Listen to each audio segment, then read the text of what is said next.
All right, this is part 7. Okay, so we ended with saying about debtor's prison. Georgia was founded because James Oglethorpe was a humanitarian, mainly founded around people in debtor's prison. So I think we said earlier in the year, if you couldn't pay your debts in England, they threw you in jail.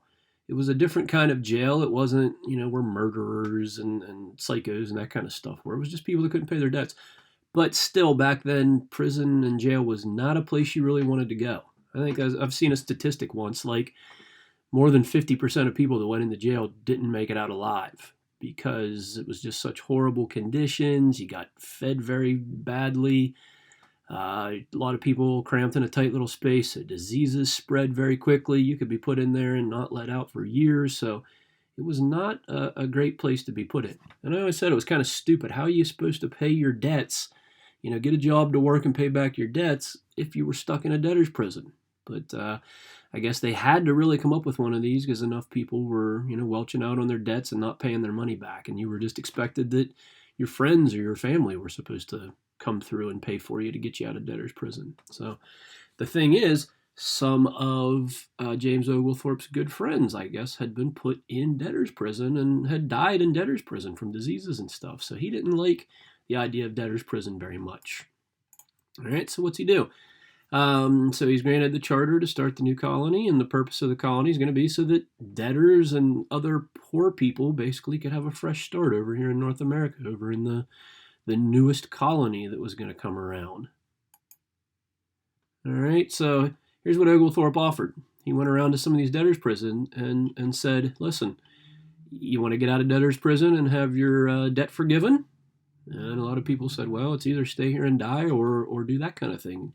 Take your chances, sail across the dangerous Atlantic Ocean, go over to a new place over there in the colonies where there's possibly savage Indians and things like that.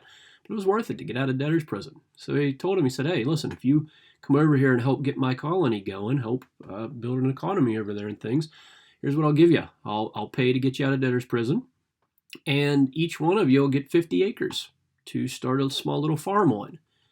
And if for every person you get to come along with you that's going to get their own 50 acres, we'll give you another 50 acres on top of that. It's kind of like the referral program.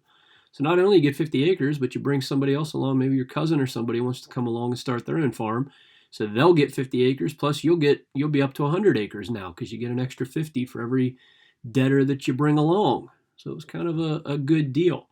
And that's a way because we said land was so unavailable in England because all the rich people owned it that people over there just basically would do whatever to get over here, to have their own piece of land, their own possession, their own place. So 1733, Oglethorpe and a group of more than about 100 settlers established the little settlement here of Savannah, Georgia. And it was by the mouth of the Savannah River. And that's Savannah's probably a native name from down there. The Cherokee Indians were down in Georgia.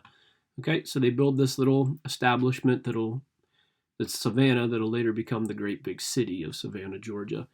And to avoid conflicts with the local Native Americans, Oglethorpe basically he bans the local people there to trade with the Indians, with the Cherokee Indians and the Choctaw and different Indian groups around there. He doesn't want them trading with them because he knows things might go south. He's out there, he already knows they're probably not going to be happy. They came in and took a bunch of their land, but he just wants to make sure things don't go south and have any fighting with the natives like they had in other colonies.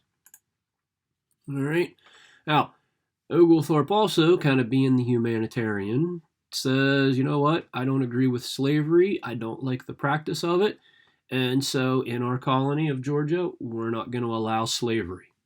Okay, slavery, thought it was a very, very bad thing.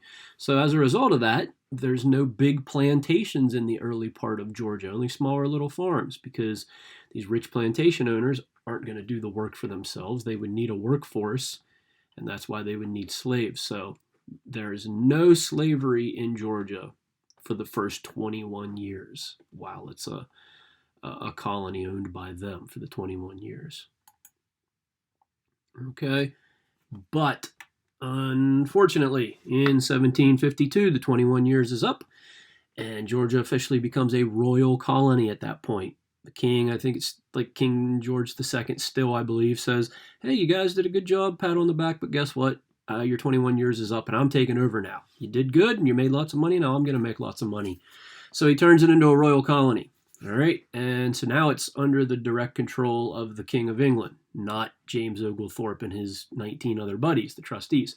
Okay, so in 1754, John Reynolds, this guy down here, becomes the first governor of Georgia. And back then, when you were the governor, you were basically like the little ruler of the colony. You were basically had all the power, and you only had to answer to the King of England.